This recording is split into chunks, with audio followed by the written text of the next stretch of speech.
Hey everybody, it's Party Elite, and today we're taking a look at the next piece of DLC releasing for Total War 3 Kingdoms, 8 Princes. Setting us forward by a generation, the 8 Princes DLC introduces a brand new cast of characters and new systems and mechanics to go with them. As always, I'd like to thank Creative Assembly for giving me early access to the DLC so that I might review it before release, and as always, I think it'll be pretty clear that this does little to affect my opinion. I'd also like to mention that if you're interested in picking up the DLC, you can do so at the Humble Bundle affiliate link in the description down below and under the I at the top right corner of the screen to support charity and the channel as you do. Without further ado, let's dive into the DLC of the 8 Princes. First things first, a bit of a sidebar. You may have already come across some mixed opinions about the time period and context of the DLC, and I wanted to make a quick mention of the issues here. With the base game title being Total War 3 Kingdoms, there is a bit of an expectation that the game and every piece of supporting material would have to do with the Three Kingdoms era and the factors and factions surrounding it.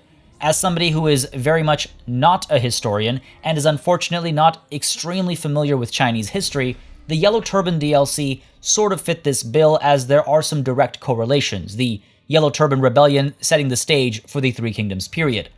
The 8 Princes period, meanwhile, seems to be somewhat unrelated, having to do with a time period after the dust had settled, and I think many who were hoping for everything to revolve around the Three Kingdoms era are disappointed as a result. I certainly understand the sentiment, and I wanted to point out where that dissonance is coming from for those of you who might be wondering. At least that's my understanding of the situation. Now, as somebody who isn't particularly hyper-attached to the Three Kingdoms period, it's not something that drew a red flag for me personally. Now, as long as we don't have a massive time and technology leap, I'm alright with exploring the surrounding historical area. So keep that in mind, because as I talk about the rest of the DLC, as I actually review the DLC, I'll be focusing on gameplay and mechanics and systems and not the choice of setting. Yes, it's 100 years after the start of the Three Kingdoms period, but it's only about 10 years after the end of it. And it only takes these 10 short years for the nation to be plunged into conflict again. With 8 new warlords to choose from, come 8 new start positions, 8 new faction specializations, and lots of new options sprinkled around the various factions, alongside new events and decisions that reflect the shift in timeline and setting. Naturally, you can still pick from the over-the-top, character-centric romance mode, or you can go with the more grounded and strategy-centric records mode. I'm personally partial to the records mode, but whatever you liked in the base game, you can expect similar adaptations in either mode. Now, nothing I've said so far should come as either a surprise or as anything special. It's sort of the norm and baseline expectation with Total War DLC.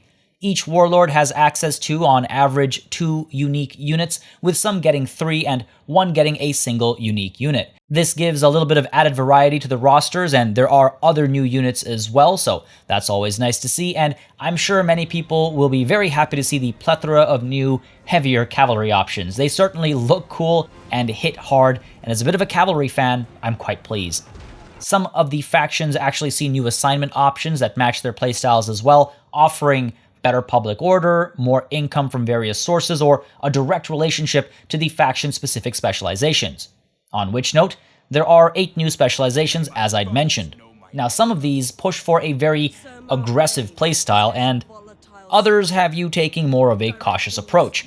Each of these, of course, tie into different playstyle preferences for the most part, and some feel a bit more different than others and actually worth highlighting, like Sima Liang and the fact that the size of his domain is kept in check by his jurisdiction level. That means that you have to make sure you don't grow too quickly, as people will get upset if you overextend.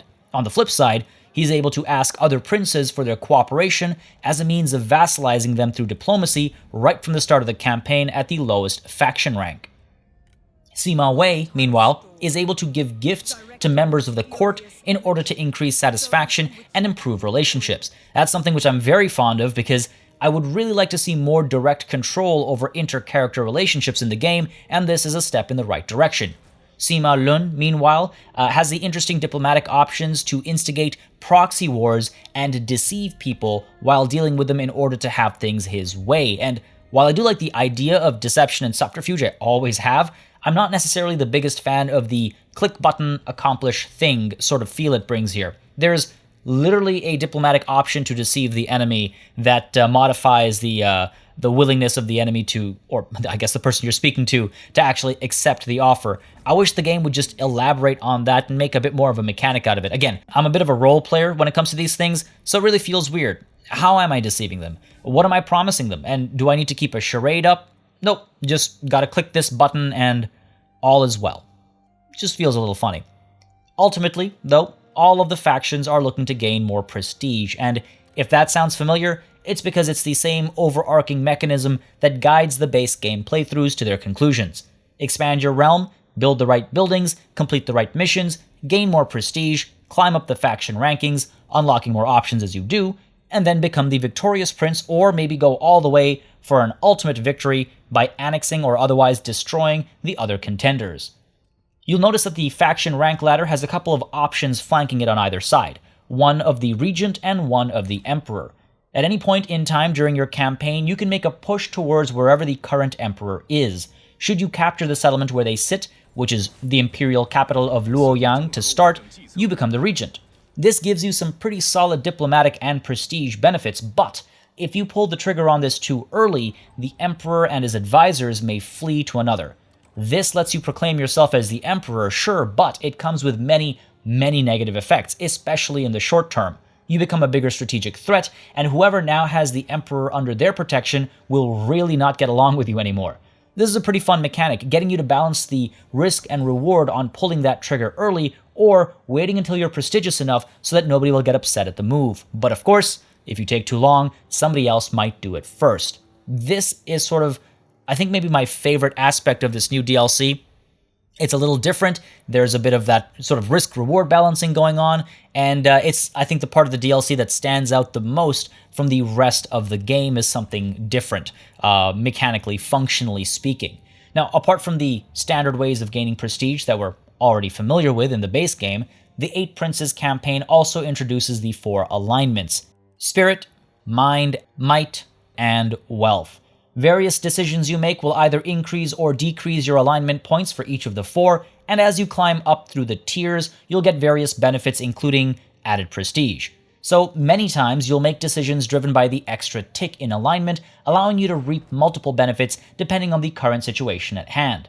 And with the Eight Princes campaign, prestige also has a direct tie-in to how quickly you can advance through the tech tree. Yet again, the tech tree has been given a facelift, both in terms of look and functionality. Rather than picking from the very complex and intricate branching paths of the base game tech tree, you have 8 paths to travel down, with your current rank determining how far down the path you can perform research. This is a simple way of slowing players down from accessing too much of a good thing too quickly, but in all honesty, it just feels like a bit of a miss. The bar was really set high with that initial tech tree in the base game, and looking at the other mainstream Total War game out there right now, Warhammer 2, this tech tree really just sort of exists without any flair or anything like that. It's a strange decision, and definitely feels like a simplification for the sake of maybe, I don't know, cost and time savings perhaps. It's a lot easier, of course, to come up with a small tech tree than it is to come up with a massive intertwining network while being wary of potential, cheese and exploits, and it involves less writing this way and less planning and overall fewer potential outcomes as well. Just feels a little bland, I suppose, not as beautiful visually, not as, I guess, atmospheric, so to speak, and again, it's also not as complex, so it doesn't feel like there's as much to explore as you go through the campaign. Now, there are a lot of little changes with this DLC that feel like lateral steps. By that, I mean these changes are neither good nor bad, they're just changes to adapt the existing systems into the new setting. For example, there are tons of new decisions to be made, and these decisions are all interesting in their own right, and they add a bit of flair and storytelling while tying into some of the new mechanics like alignments.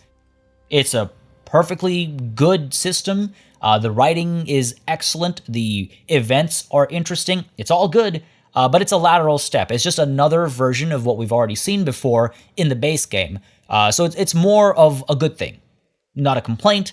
but again, a lateral step. There's also a mission system where the Empress will contact you to perform certain tasks, or you'll be warned that the Empress has asked others to target you, and your choices here will determine at least the early stages of your campaigns and how they progress. Again, a bit of a lateral step. New assignments have been added as well. They tie into faction specializations like I was mentioning earlier, and also into the new alignment system. The family tree and court systems are in full effect, but the Prime Minister role has been swapped out for that of the advisor. But the benefits from assigning characters work much in the same way as the Prime Minister from the base game. Various skills and stats will change the granted benefits. Again, good systems, good mechanics. They're just an adaptation of something that was already in the base game. We also see public order getting reworked. Now, rather than it being determined by the people, it's determined by the nobility. In essence, you're managing the same thing, it's just a bit more fitting to the times, and because you're worrying about the support of the nobility rather than the average person, different things will positively or negatively affect the numbers. Everyone gets upset at taxes though, so I find that hilarious. So, in effect, you're doing the same thing, trying to keep nobles happy. The options you pick to do so are just different. There isn't really much else to say about the DLC, if I'm completely honest. There are lots of little bits and pieces here and there that I think people will enjoy discovering, but nothing major to report on, nothing game-changing or game-breaking. As many of you will already know, I avoid numerical scores for my reviews, focusing instead on the enjoyment factor and value out of any game or its subsequent DLC. Numbers just kind of muddy things. You start making comparisons that don't make sense, and if I had to make a judgment call on the 8 Princes DLC, I'd say it's fine. It certainly feels like a $10 DLC with a fair number of changes, but it mostly sticks close to what we're already familiar with. We don't see entire new building chains or a sudden leap in unit variety or insane new gameplay systems. The faction rank ladder is an interesting implementation, and I like the whole balancing of patience versus aggression when it comes to taking control of the Emperor. The writing is still top-notch, the game still has the same evocative feeling, and the new units and all are neat additions. They look downright gorgeous with really nice detailed models and texture work, and on top of which they feel good to use as well. So nothing to really take issue with or anything. It's all really nice, par for the course, very well done, but you know, it's kind of the baseline expectation of a Total War DLC, I suppose. The only issues I do have are the oversimplification of the tech tree into something so comparatively bland, and the fact that we don't get epic intro videos for each faction. Again, this might be a cost-cutting measure, it certainly isn't a game breaker, I suppose, but it just doesn't get me amped up and in the zone like a good intro cutscene does. All we get is the trailer. It's not a tragic loss, but I've noticed CA likes to use reveal trailers as cutscenes a lot lately. Now, would I recommend the DLC? Sure, but there's no need to rush out and get it right away if you're not yet done with the base game. Don't get me wrong, it's just as fun as the base game, and there are some new options and mechanics to explore, but you don't have to pick it up right away. I've enjoyed my time with it thoroughly, and I will be doing a Let's Play, and my overall takeaway was a positive one. Don't get me wrong, it's just one of those pieces of DLC that you really only need if you're done, you've played a couple of rounds with the base game, you've played all the factions you were interested in, got through all the mechanics and stuff, and now you want a nice, fresh playthrough with some new mechanics and some new players on the field. This is an excellent spot for the 8 Princes DLC to fit in. For $10, it does the job, and it does it quite well.